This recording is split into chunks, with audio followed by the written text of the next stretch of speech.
and girls, welcome back to the kitchen. It's your boy, the Mad Chef, and today we're going on another flavor expedition. This time, we're going to the land of my ancestors. Well, half of them. We're going to Mexico, and we're going to be making carnitas, which is Mexican pulled pork. We're also going to be making a bangin' salsa verde. Carnitas, I think, translates directly into something like little meats. Not necessarily a name you want to be called in the bedroom or by your significant other at all. But thankfully, that's what these tacos are called, and hopefully you're not a carnita in real life. So, now we're going to get started prepping our salsa verde. This is going to take a few hours to cook, so make sure you at least have about 4 hours on hand to get this dish ready. So, we're going to start off with the part of the recipe that is the easiest to make. It takes the least time. And that's going to be our salsa verde. What I've got here are just some tomatillos that I've peeled and rinsed. Unfortunately, I wasn't able to find really many good-sized ones. So I've got about 6 of them on here, 2 jalapeno peppers, and 1/4 of a white onion. And what we're going to do is we're going to put that in the oven on 450 for about 15-20 minutes. We're going to turn them halfway through. And while these guys are roasting off, we're going to start working on our pork. Alright, so as previously mentioned, the protein of choice here for carnitas is pork. And what I've got here is about a 6-pound pork butt, boneless. And this feels kind of weird for me because any other time I use a pork butt I'm making barbecue. So this feels a little un-American. Which is why we're doing Mexican today. And this is the segment of the video that I'm going to be calling Authentic Half Mexican Food. Why half? Because I'm half Mexican and at my best I can only do about 50%. So, I can make those jokes, but you can't. Unless you're half Mexican. So what we're going to do is we're going to cut these pork butt into some chunks, about 2-inch chunks. And I'm not really going to trim this pork butt because you want all that fat. Because what's going to happen is that fat's going to render off, and you're going to be kind of like frying it in its own fat, getting it crispy. Alright. And now that we've got our pork butt nice and cut up into these cubes, we're going to leave all this fat on. Like I said earlier, this is going to render off in the simmering process, and we're going to use this to kind of crisp up the outside of this meat. So the next thing we got to do is put it in the pot and start seasoning it. So a lot of you are probably already wondering where the lard is, the manteca. Most of your traditional Spanish recipes, Mexican recipes for carnitas, has the pork slowly braising in lard, like a pound or so of lard, the entire time it's cooking. That's really a giant mess, and I really don't feel like dealing with that. And I'm also not trying to shave a couple extra years off your life by using all that lard. So we're going to be doing it an alternative way, but it's still going to be really tasty. So what I have here is my Mexican seasoning for this pork butt, which is 1 tablespoon of kosher salt. Carnitas traditionally require a lot of salt. 1 teaspoon of ground black pepper, 2 teaspoons of onion powder, 2 teaspoons of smoked paprika, 2 teaspoons of ground cumin, 1 teaspoon of oregano, and a 1/2 teaspoon of hot Mexican chili powder just for color and flavor. And what we're going to do right now is we're just going to rub down all of our pork pieces with this seasoning. We want to make sure every piece of pork is covered in this so we get even flavor. To this, we're going to add about 2 tablespoons of minced garlic. I'm going to throw that right in. And we're just going to mix that up. And now we're going to submerge the pork. Something on the lines of this right here. You want kind of like the tops of your pork exposed. And now we're going to put it on the stove. Going to add 3 bay leaves and 2 cinnamon sticks. Yep, cinnamon ain't just for dessert. Traditional Mexican recipes use cinnamon as a spice. A lot of the traditional Mexican cuisine stuff you get inside the Mexican restaurant, stuff like that, you'd be surprised, but it will have some kind of cinnamon in it depending on what recipe it is. We're going to turn this stove on to about medium-high heat, and we're just going to bring it to a simmer. Alright, our veggies are out of the oven. They look amazing. We're just letting them cool down right now, and as you can see, our pork has come to a simmer. And I've never seen a traditional tasting carnita not use orange. So what I've got here is one whole navel orange. We're going to juice it right over the top. And make sure you clean your orange well, because we're tossing those straight in. Alright, so now that we got our carnitas in the oven, I set the timer to 4 hours. We're going to check them for doneness in about 3. Make sure you put your pot in the oven with the lid off. And make sure to turn that meat around every 30 minutes. You want the lid off because you want that braising liquid to evaporate. And once that happens, you're going to be left with the pork fat, which is going to start the frying process of the pork, which is what you want. So turn your meat every 30 minutes. And then we're going to check for doneness in 3 hours. Again, this is simple. But also we're going to make sure we, take it by, play it by ear. Take it as it comes. If our carnitas have fully evaporated and the braising process starts before that 3 hour mark, then we're going to pull it then. Alright, now that our veggies are cooling off, what I've got here is about 1/4 of a bunch of cilantro inside my blender. We're going to take our roasted veggies and start putting them in.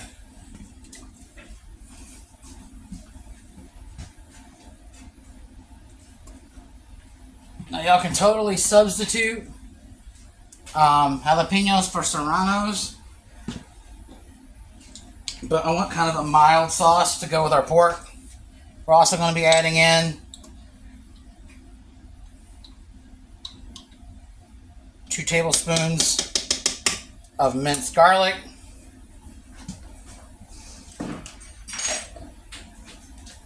Also going to tap it with about just a little bit of water. We're going to play this one by ear. I don't want it to be soupy, so we're just going to take a little, a little tap of water, and then 2 teaspoons of kosher salt. The reason why I'm adding in 2 teaspoons right now is because tomatillos are more acidic, a little more tart than your regular tomato, so they're going to require a little more salt to get the taste to come evenly. I like a smoother, thinner type of salsa. So I'm just going to go for more of a homogeneous mix. So I'm just going to pulse it until it's nice and smooth. If you like a chunkier salsa, just stop pulsing it before it gets liquefied. So we're just going to go ahead and pulse this guy.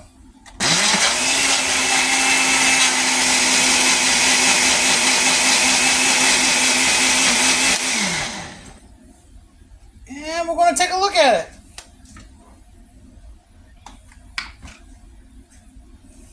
That looks to be about how I want it.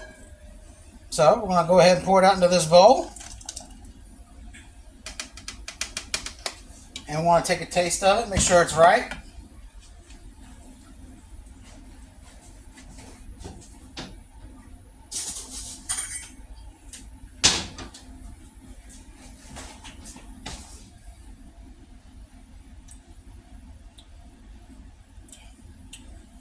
Well, that's good.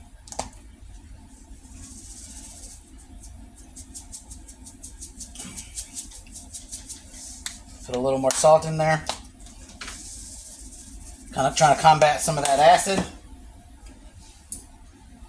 Clean off my spoon here.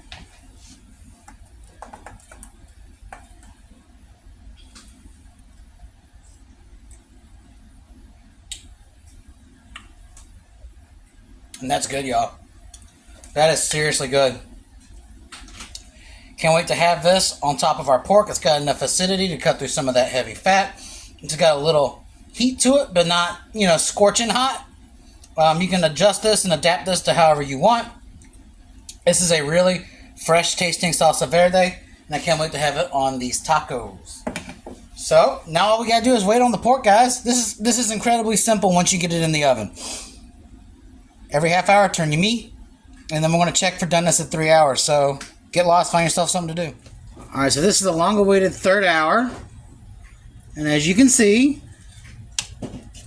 this meat is just falling apart as I'm turning it. This happened the last time, well, actually the last two times I turned the meat.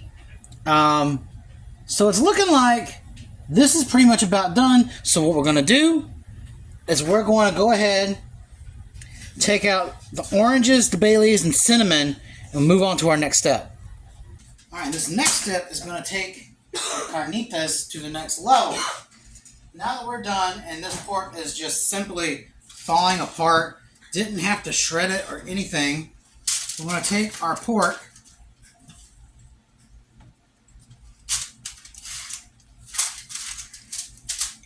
and line it on this baking sheet.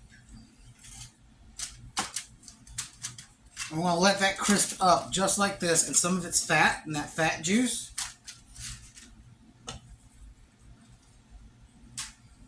And we're going to put it back in the oven on 400 for about 10 minutes. We're just wanting it to crisp up a little bit.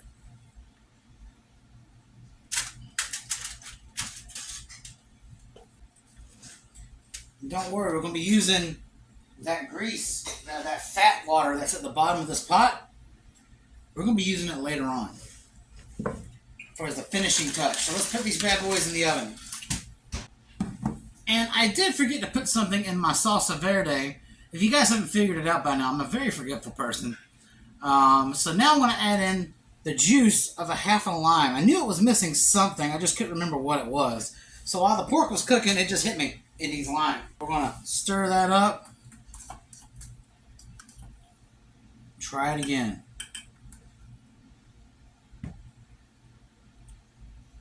Not bad. All right. And I'll see you guys again in 10 minutes. So we've got our carnitas crisped up in the oven. We don't really want to cook it in the oven longer than, 10 minutes to crisp it up, because then it's going to dry out and you don't want that. You just want a little texture. So what you're going to do is you're going to take your corn tortilla and you're just going to spin it around a little bit in that fat juice. And now we got to start putting it together. I'm going to take a decent chunk of our carnitas straight off the pan. And would you look at that? Pretty nice, right? So what I'm going to do is I'm going to try one with salsa and one without, see how I like it. So I'm going to add a little bit of that homemade salsa verde on top. Now traditionally, you want to serve this with cotija cheese on top. But if you live in a small town such as, like I do, things like cotija cheese, Oaxaca cheese, any authentic Mexican cheeses like that are really impossible to come by. It is not easy. Alright, so Mexican cheese like that is very hard to come by. My first taco kind of fell apart on me. So now that we've got the salsa and the cheese on it, we're going to do like a little spritz of lime on the top. We're going to close it, and then we're going to give this about like a minute on each side and let that fry up. And we're going to start constructing the rest of our carnitas.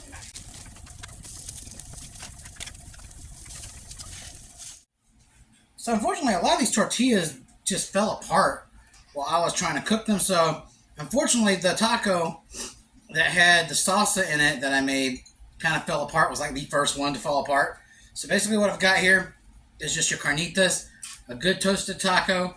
I'm just going to dip it in this salsa and see how it is. Also, like I was trying to say earlier before I got sidetracked, if you live in a small town like I am, Mexican staples like cotija cheese and Oaxaca cheese is almost impossible to find. So what I did top this off with is another Mexican cheese called queso quesadilla. Alright, so let me stop, talking your ears off and try it. Just dipping it straight into the salsa.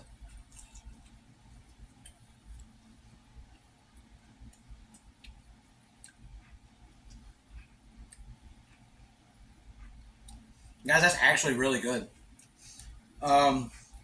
the heat and the acidity from the salsa kind of cuts through that fatty pork and that subtle sweetness and floral flavor that happens when you braise that pork with the orange, and it comes together in one bite, and it's just really incredible.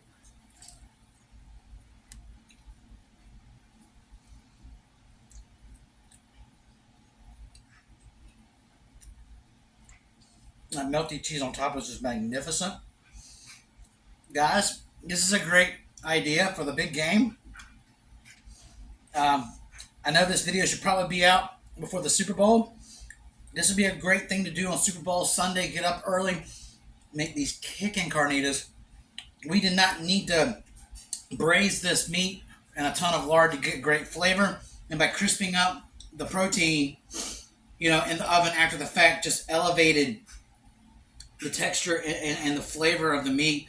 And it kind of reduces some of that sweetness from the orange and brings out some of that natural meaty porky flavor. So guys, this is a 10 out of 10. I highly recommend you trying this version of it. The sauce is good, but together with the tacos, it's a home run. And again, like I was mentioning earlier in the video, this is the new segment of my channel called Authentic Half Mexican Food. So you know one thing, there's more stuff like this coming soon. So please leave a like, subscribe, click that notification bell, and please share this with all your friends so I can continue to make more content. Until next time, it's late and I'm about to eat way too many of these. Have a great night.